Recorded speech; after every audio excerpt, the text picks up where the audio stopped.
More than 5 million people directly or indirectly depend on sugarcane farming in Kenya.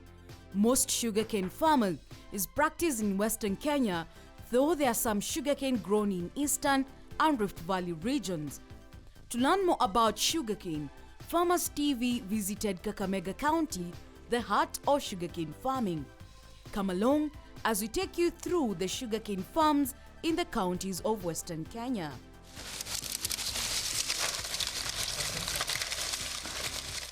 Thank you so much for joining us today. I'm still in Kakamega County and you're watching Iron County, and I'm at a place called Shivale. I don't know if I've gotten it right. If I've not gotten it, poleni sana. And I'm joined by one farmer who is doing sugarcane farming, because this area is best known for sugarcane farming. Asante sana kwa kujiunga na sisi leo. Tuanze kidogo na wewe kutuambia majina yako na hii sehemu inaitwaje? Asante mtangazaji. Majina yangu naitwa Musa Orata. Orata ni jina la Kiwanga ambalo litokana na wazee wa zamani, na hapa ni Wanga. Wanga ni type kama 42 za Wawanga zikiongozwa na Washtete, Wakolwe na jamii Washikawa ambaye ndio walikuwa wenyeji sana wa hapa. Na hapa sisi tunafanya ukulima.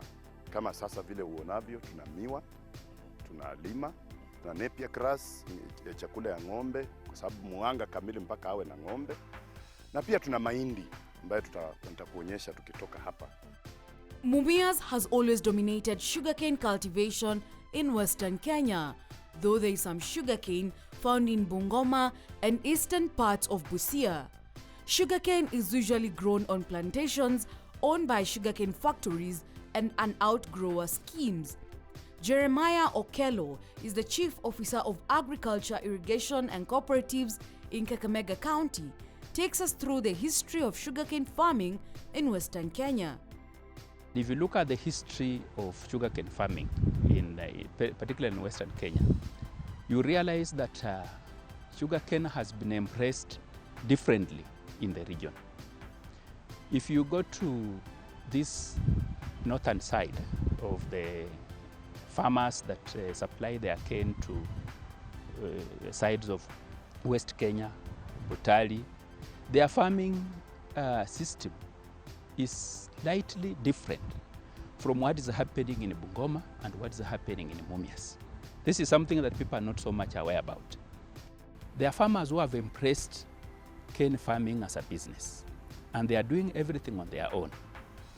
And by so doing, they are able to sit and negotiate with whoever miller that is available on the price. They are able to preside over their business in terms of decision making on where to take their cane, because they have developed the cane themselves.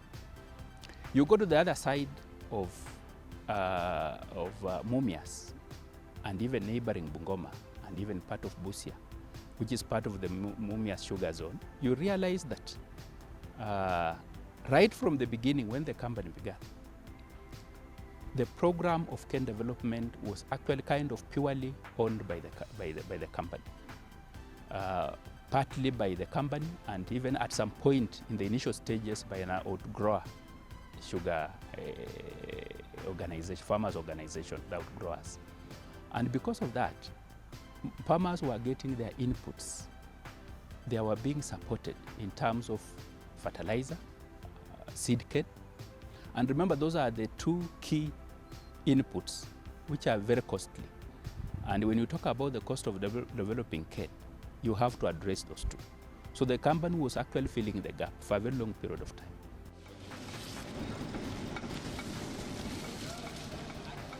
The sugarcane sector in Kakamega County has not been vibrant for the past 10 years, following low cane production coupled by mismanagement of the sugar companies. Large-scale maize farmers in the county are slowly abandoning sugarcane farming for cereal farming, despite the region being the county's cane basket.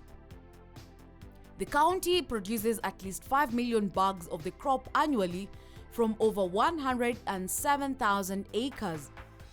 Though most sugar companies are being blamed for the reduction of sugar production in the country, farmers are too blamed too, as they depend on most of the factories to provide them with subsidy farm inputs for their cane plantation. Our company also offers the inputs as part of land preparation, as part of the inputs. Wanatumia mashini zao kutulimia, and again wanatusaidia kupalilia.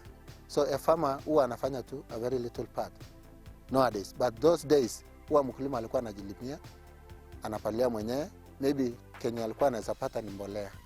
But as from when the Alteo group came, the farmer is at rest, at least amepumzika. They only play a very little part. Ni kufunika tu miwa, juu kampuni inaweza lima, ipasue, kila kitu. Mkulima ni kuja tu kupanga miwa na kulipa watu wenye wanapanga. From there, the company can as well come in again na kuanza kupalilia. And that is the reason why that dependency has been there and is even still there by up to now. That's why you see when the companies are having a problem, you see farmers are also having a problem. Because the company, other than just milling the cane, is also kind of a service provider. It's actually a service provider. As much as these things are not given free, they are on loan, yes, but remember, because of the bulkiness of the input, the company is there to fill the gap, which was a commendable job, in my own opinion, because it was part of the program of the county. But I'm mentioning this because that dependence in the company. Anytime there is a problem in the factory, whether it's in terms of management, whether it's in terms of other factors, whether they are political, finally the farmer is affected because they over-rely on the factory. So hapa sisi ni wakulima tu, lakini tuna tatizo la kampuni yetu iko chini kidogo, lakini tuna imani kwamba kwa vile President Uhuru Kenyatta yuko na naibu wake William Ruto, tuna imani kwamba kampuni itafanya vizuri na hii miwa vile uonavyo itaenda hapo. The same sentiments have on several occasions been echoed by the governor of Kakamega County, who always urges farmers to continue growing sugarcane.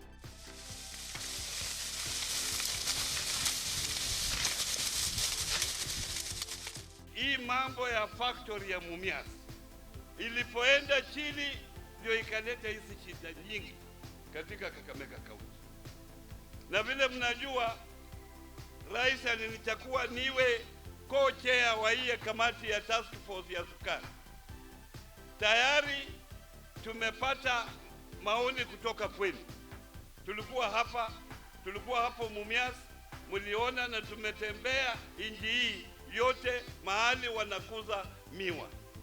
Tumepata mapendekezo kutoka kwenu. Tunangojea tu na waziri wa kilimo tukutane, tuwe pamoja na tupelekee report hiyo rais na haangalie, na tuna pendekezo ya kufufua hii factory ya Mumias. Naomba wale viongozi ambao wako hapa, members of parliament, members of county assembly, tushirikiane tuone ya kwamba hii factory ya Mumias tunafufua. Na Bwana Matiang'i, ukitoka hapa upashe hii habari kwa rais, mwambie tunajua tutakuwa na amani hapa, lakini mambo ya Mumias iwe kitu ya muhimu kabisa kufufua. Hii ilikuwa inasaidia watu wengi. Sasa watu wengi wako njaa, wakiona njaa wanaanza shortcut.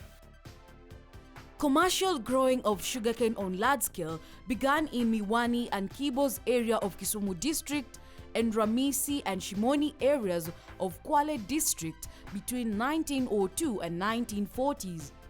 The early estates were operated by Asians, and after independence, the government began large-scale sugar projects in Nyanza and western provinces in attempt to meet the growing local sugar demands, which were being supplemented by imports from Uganda. We have to work on our cost of production so that we can compete. You know, the market is liberal, so that we can compete well with other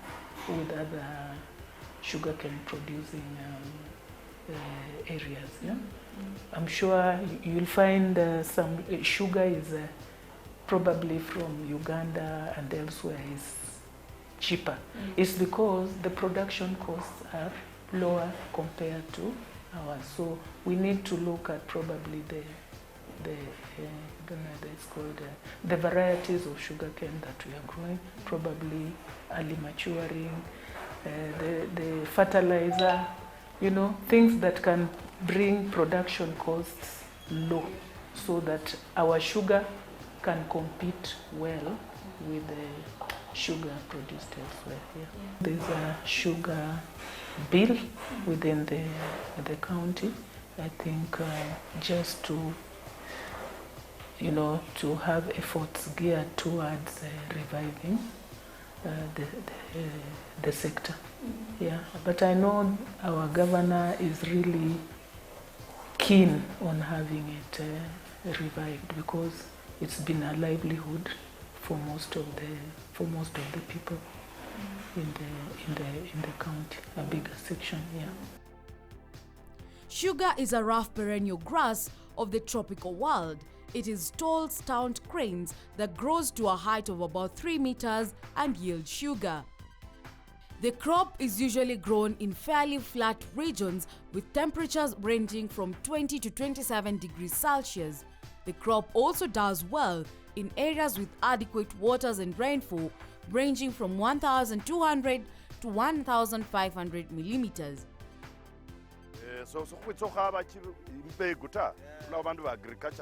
We visited Musa Orata, a renowned politician in the Wanga community who is also a sugarcane farmer. Hii miwa ni miezi 5 sasa, na hii miwa nililima ni miwa yangu binafsi, sijaomba mtu yoyote. Nililima alafu nikaweka haro na nikanunua mbegu kwa watu wa Mies Sugar. So mbegu ukinunua unaletewa kama miwa ni mzima, lakini unakata pieces. So tulikata pieces na tukatengeza laini tukaipanda. Hivi sasa ina miezi 5. Lakini na imani kufika miezi 14 itakuwa imefika kuvunwa. Na vile uonavyo haina tatizo lolote. Ni mbolea tu, vile hii nikipalilia kumaliza ninaweka mbolea alafu na ngoja kuvuna. Ya labda nitalima mara ya mwisho moja, nitapalilia pia mara ya moja. Itakuwa imefika tayari kuvunwa. Musa has planted sugarcane on close to 4 acres of his land. He says he hopes that by the time the sugarcane matures, the Mumias Sugar Factory will have become reopened for him to supply his harvest to the factory. Na nina imani wakati huo kampuni yetu itakuwa inaendelea vizuri. Tutaiweka hapo. Na ni miwa zaidi ya eka 4. Ya, ni eka 4 na ni mzuri. Asante.